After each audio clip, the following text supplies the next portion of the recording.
fuck, dude? Yeah. There's like switched. I was like, it was honestly like a berserk level. Like, what the fuck happened? Yeah. It's Otaku time! Hey. What's going on, friends? Welcome back to Otaku Time, the show where we talk about anime, manga, and all things otaku. I'm your host, Dom, and we have our two normies, Strolly Hi. and Marley. What's up, guys? This week we're talking about Wonder Egg Priority.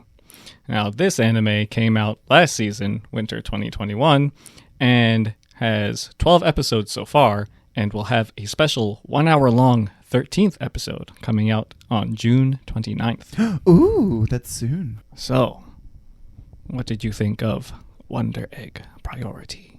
Very good. Loved it. Very good. It was a roller coaster, but boy, was it fun. It looked fantastic. Yeah. Mm-hmm. Just like production wise, and I think it was up there. It's probably one of the best that I've seen. Mm-hmm. Just the motion, the way it looked so good is probably up there with Demon Slayer. Up there as the best I've seen. Yeah, I mean, to me, because I don't really have an eye for it. It felt pretty much similar to a lot of the other things, but like Cowboy Bebop. No, except for the old stuff that we watched. Jesus, come on, man! I'm not that dumb. It's almost as old as I am. Yeah, 96, dog.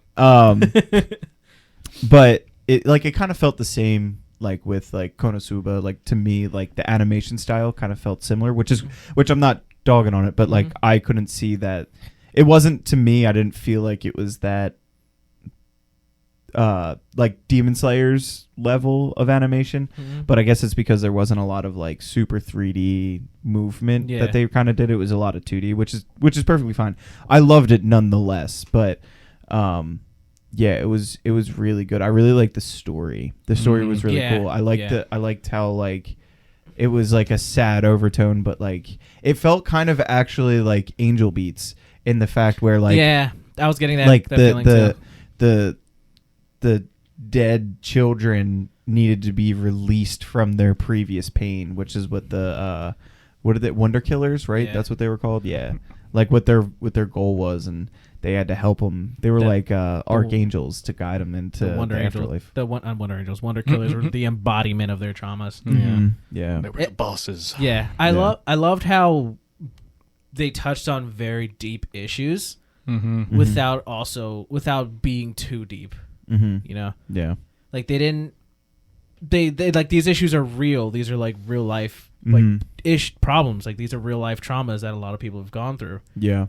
But instead of making the episodes about like how sad it is that they went through this shit, it's literally them all overcoming their traumas. Exactly. Releasing them from those traumas. Yeah, which is really cool. It has like the overtones as a whole as being like, this is a very serious thing. Like suicide is obviously a prevalent issue, especially in Japan. And then also having those moments of levity with the girls just interacting with each other, like having a whole day to themselves just to play in the arcade and just the girls' day, have that fun was, with I did love each that. other and stuff. So that was such an awesome like moment. I was like, oh, they're getting along. I love their relationships. I love the main four. Like they're so fun. Yeah. I was kind of surprised on like how little they really like after. I feel like the first two interactions with the Wonder Eggs, like with I at least, it was like this is this person and this is like it was like very plot driven on what they were, and then towards like it started to get less important about who that person was and just kind of more or less the experience. Moved more away from like the monster of the week type deal and then more towards the overarching story of like the Wonder Eggs themselves and their own goals with the Wonder Eggs, which was neat. I just I kind of wanted to know more about the girls that were in the eggs and kind of a little bit more, I guess, backstory feely, but I still really liked how it turned out. I liked, like you were saying, like just the positive light that they brought to their traumas and releasing them from them, and how happy most of the all of them were to be released from that. It was really cool. It was really like a the best way that you can be like, fuck suicide, you know? So all the girls in the eggs killed themselves. yes. Yeah. Okay. Did you not realize that? I assume that. Like I was pretty sure. I just wanted to clarify. And then even like the last egg with it was just like. This shit got weird. But like I really liked how they. You know me, I like science. Like I liked how they did that. Like that was that makes sense. Like it was so true to like the multiple universe theories that they have. Like how it's like it's literally just every decision that you make creates a new universe, and it's its own little pocket that it lives inside, and how different people could be. And like if I had never met Koito, yeah, she would have killed herself. Right. Yeah. Exactly. Which I was like confused seeing there. I was like, did I kill herself with Koito?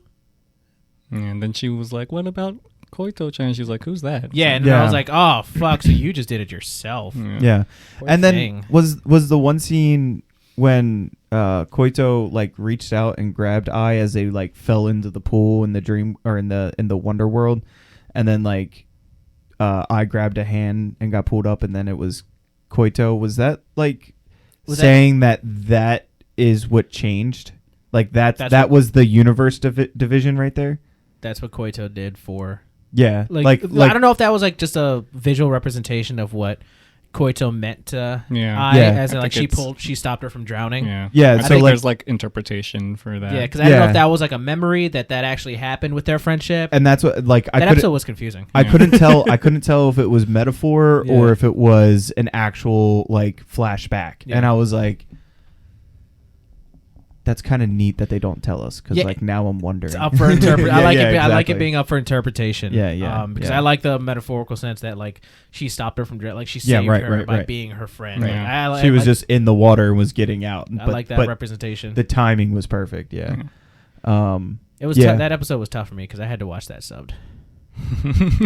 So like I was even more confused by everything. Yeah. Like I couldn't remember. I didn't know anybody's voices, so I had to really look for like who's speaking when. And now there's two eyes, so I'm fucking completely gone. Yeah. Yeah. I can imagine how that was fucky. Yeah. Because I was like, wait, did the real eye just lose her eye, or like was it the second eye? That still took me the same amount of time, if it's any consolation. Like I was like, wait, which one? Which one? And then I saw the barrette, and I was like, gotcha. Oh, that is a good. Okay. Yeah, because they had different triangle. Barrettes. One of them had like the little X thing. I didn't know that at all. I didn't pick up on that detail. I was lost, dude. You're saying that somebody who watches subbed found a detail in the visuals while also reading subtitles? I'm doing good. Oh, I think they also said it in the episode. Yeah, they did say it in the episode, yeah. Well then. That's what made me look at it. That's why dubbed is better, because I don't get distracted by reading.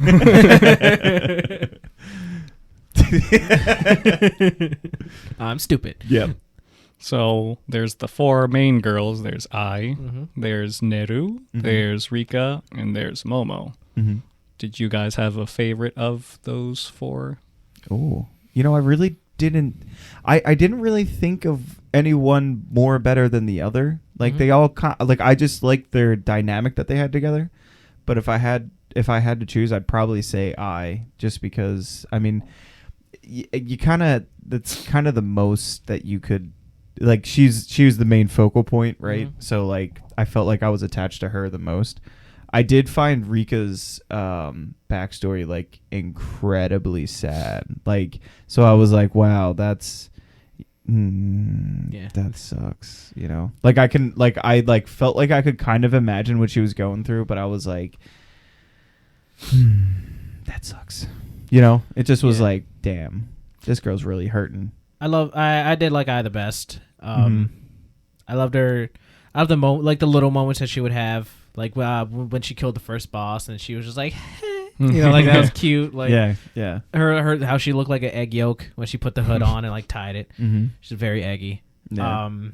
I liked Momo. She had a really really good episode with Kyoru, the boy that she saved. Yeah. I thought that was really interesting, given or I think it was earlier in the series. It might have been that episode when the Akkas were like, what was it like? They don't consider gender the same or like because they were going over the rules of how like it's only because I think that was when Momo showed up and they were like, wait, only girls are allowed. Yeah, and they were explaining to them the differences between like the suicides for boys and girls and stuff. Yeah. And then Momo is a girl. I do want to call out that episode as a whole being fucking incredible that they fit the trans flag in there so many times. Yeah. I don't think I noticed. But I know you didn't. So I looked over. I was like, yeah. I was like, interesting. Yeah.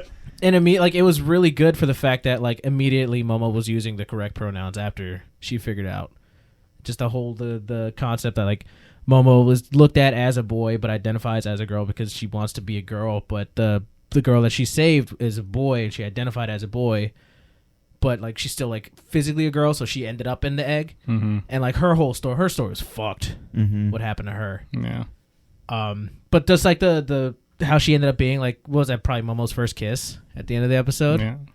Like she was like she actually wanted it that time. That's my thoughts, because nobody else ever kissed her. Yeah. The other girls got close, but she's not. Yeah. She's not attracted to girls, but then she meets a trans boy and she actually finds herself. Was attracted to a girl. A boy. I know. Dick. I know. Dick. I know.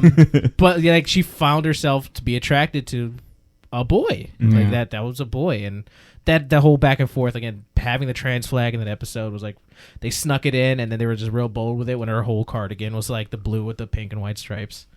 Like that's fucking awesome. And like that whole section where she got all dressed up all girly and stuff for that date, and then like the boy thought she was a boy, and then she like came back all sad and was like, oh, what happened? It's like, oh, he thought I was a boy. And he's like, oh. Yeah. Oh, I know. man. I felt so bad. I was like, oh, Momo, Yeah. that's so bad. Yeah, that sucked for her. Yeah. I didn't like Rika as much at first, just because of her.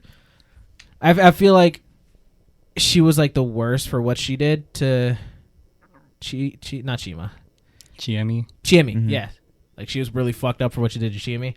But it's like you understand, given her backstory and how she's not like the veneer that she has on isn't really how she actually is. Yeah, I was about she's to say hurting a lot. You start to learn why she acted the way she did to Chiemi, yeah. Which doesn't necessarily excuse it. I mean, I guess she's young, so like you think kids are assholes. They don't really.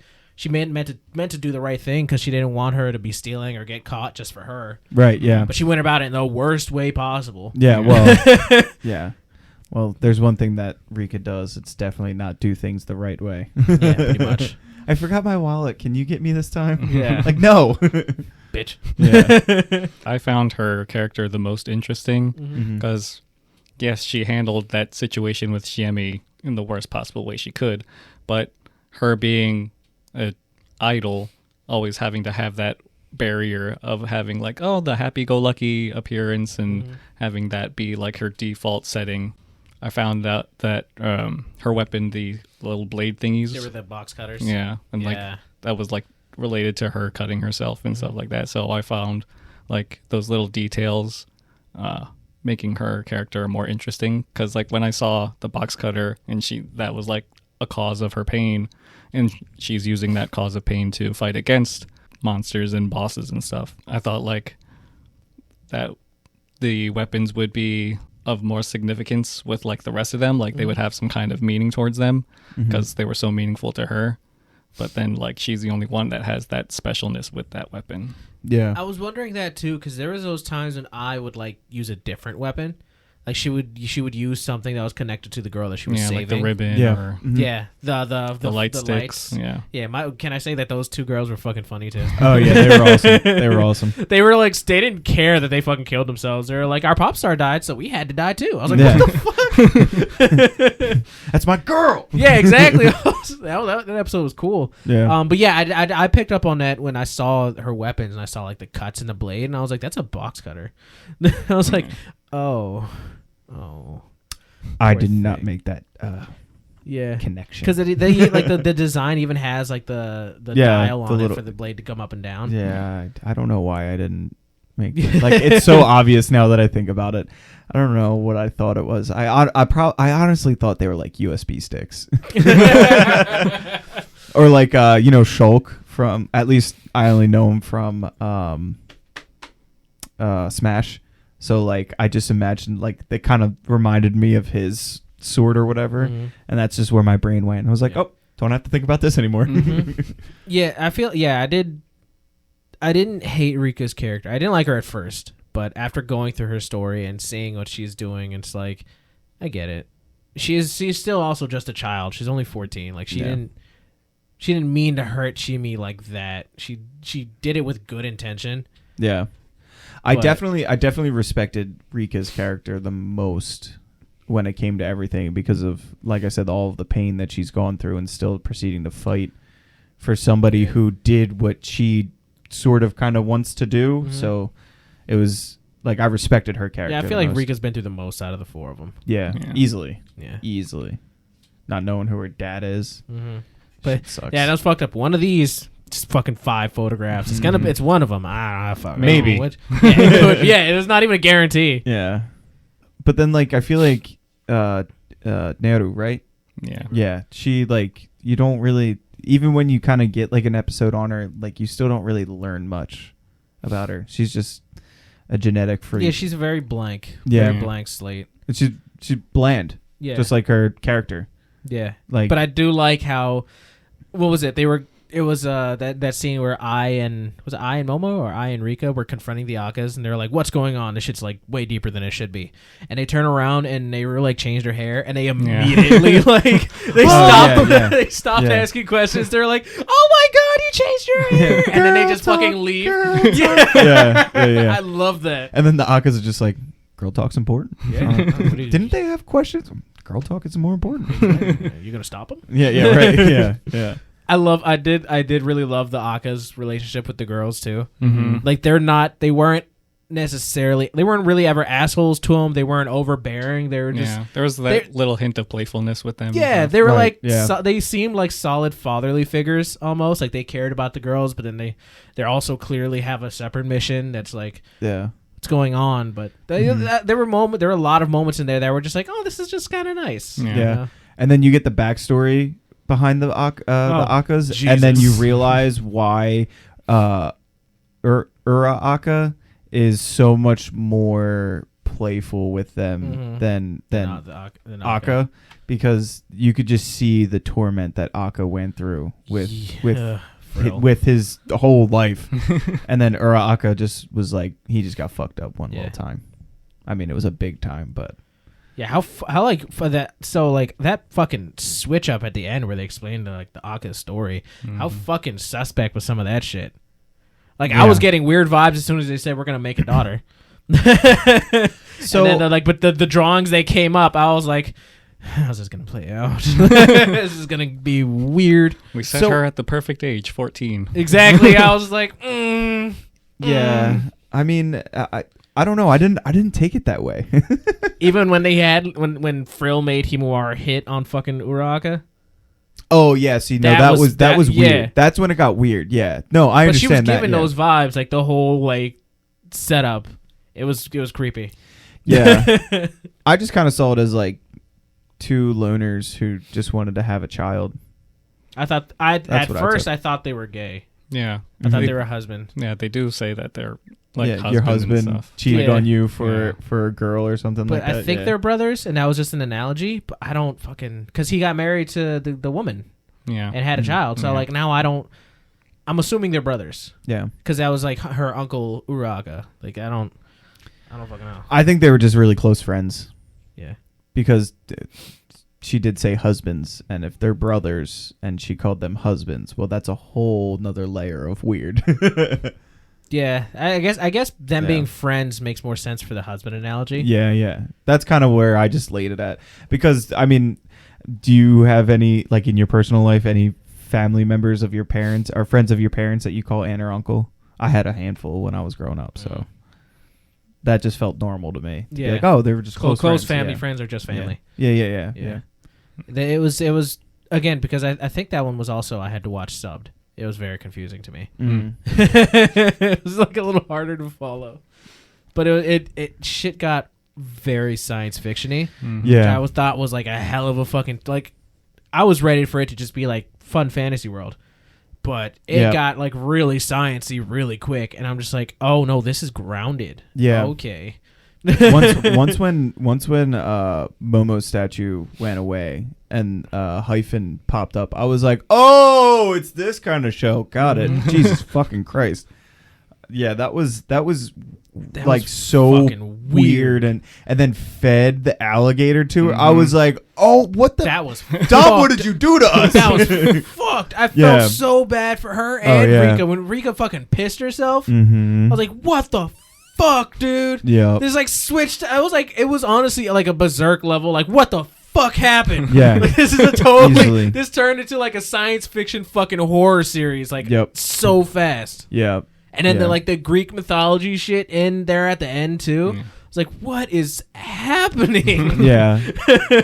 Yeah, I never I need the last episode to come out. I need more. I need a solid, like, even if they leave it on a cliffhanger, I need some kind of explanation or some idea of where it's gonna go from here. Yeah. Yeah, for sure. I have a theory, and it may not actually be like far-fetched in any way, shape, or form, but like with their statues, like I think the reason when their statues become human again, whatever you want to call it, go away, it's when they stop doing it for them. Because if you, like, the way that I saw it was, like, Momo's statue went away after she, like, not got over, but, like, she found, whatever that boy's name was, like when they had that kiss, and she was like, oh, like it was almost like I kind of felt like it was more like a release of, okay, peace, internal peace, right, from that person. And then with Rika, I forget what it was that she did, but it was almost like she was there for her mother. Yes, right. She realized she needed to be there for her mother, and that's what brought that piece away from Chiemi. And then with she fought with herself and realized how much changed, and it almost felt like they stopped the sole purpose of doing this for that one person and realized there's a bigger picture, and that's when the statues disappeared. Yeah, in my opinion. Yeah, I have a lot of questions. Oh yeah, I mean, don't get me wrong, like I got that's the best I got to back it up with, but it's just like it almost felt like it was like, okay, they're finally moving on from that person and their own torment and their own torment that they have from that person, and understanding that the world's still a good place. Like almost when they like realize that suicide isn't a good thing anymore, you know? Because and then you saw what happened after when the statues went away. Like that's the reason that they weren't allowed into the world anymore, was because they got the fear of death fucking put in them. Oh yeah, exactly, yeah. Which I don't fucking blame them. Those creepy ass schoolgirl Hyphen and Dot was that fucked me up, dude. I was like, what is happening? No. Yeah. And then when they meet up together at the end, and then they're all pissed at each other. It's like Momo's just leaving because she doesn't want to have anything to do with this, and then Rika's all upset because Momo didn't say anything to them. It's like, oh my god, what is happening? Yeah, I felt so there. You were friends. Everything was going so good. Yeah. I mean, I don't think you get to just go back to your normal life after you go through that shit. You witness some shit like that. Yeah. And then also Rika's episode with the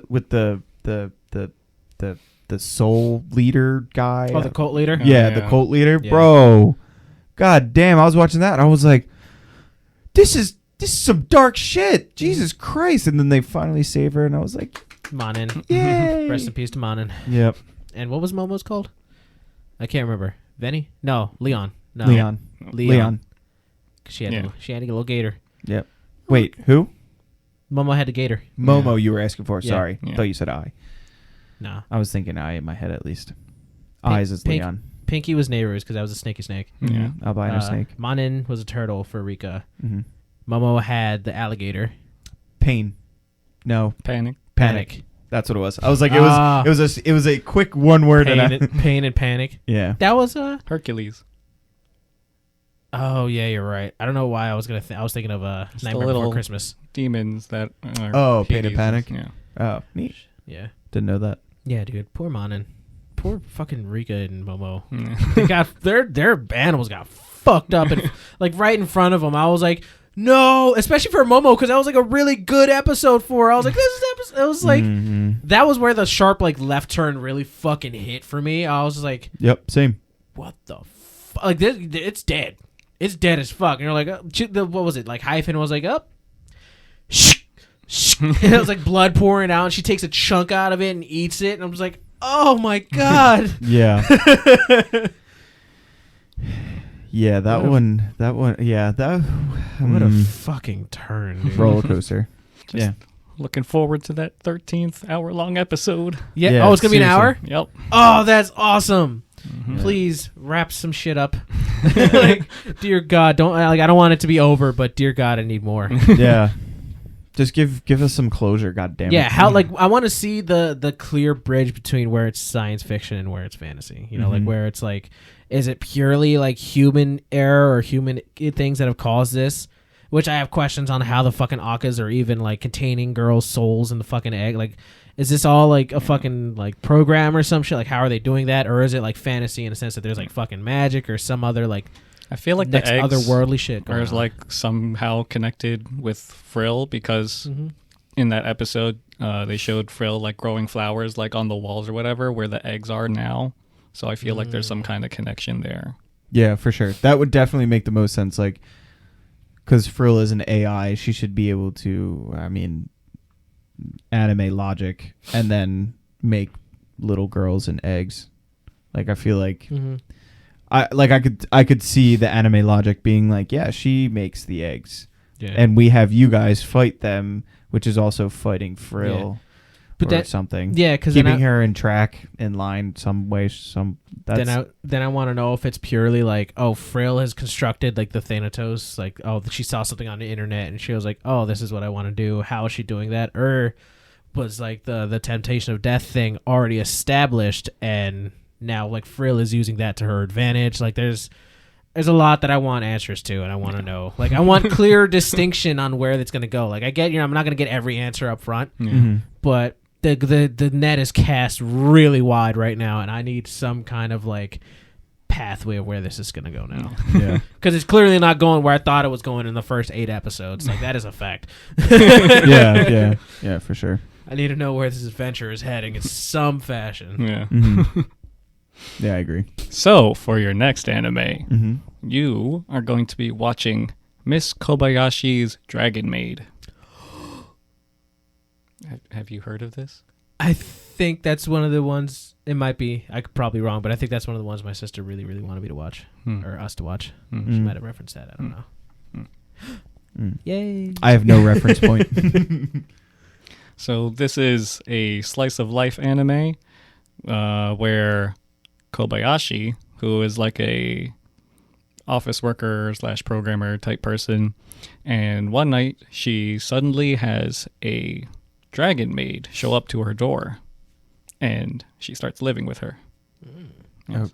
Okay, so questions real quick. Is she a maid for dragons, or she is a dragon that's she a maid? is a dragon who dresses up like a maid because when... Adorable. Because... So one night Kobayashi got super drunk, went up to the mountain, and found this dragon just there. And then the next day she shows up, and Kobayashi really likes maids, so she shows up as a dragon maid. That's all the setup I need. Okay, still extremely confused on the dragon maid part, but we'll figure that one out. She has like a human. She transforms into like a humanish form where she still has the horns and whatnot, but she's dressed like a maid. Oh, I was hoping she was just full dragon with an apron. No. That's what I was thinking. Slice of life. Yes. What's that? So there's not really a plot. It's more just like the day-to-day of the characters. Okay. Yes. Is it funny or is it like... Oh, okay, cool. It can be. Not all slice of life. Well, this one is. Yeah. Oh. Yeah. Yeah. I don't know things. I'm just happy to be here. Fucking normie. I know, right? I'm definitely a normie when it comes to movies and TV shows for sure. Especially anime. What is it on? It is on Crunchyroll. Fuck. Good. Okay. All right, friends. That's all we got for today. Let us know what you think of Wonder Egg Priority. Yeah. Please like and subscribe. And share. Yes. And comment. Yeah, and the comments too. Yes. all that good stuff. Yes, please. Do it. All right, friends. Sayonara. Bye. Smoochies.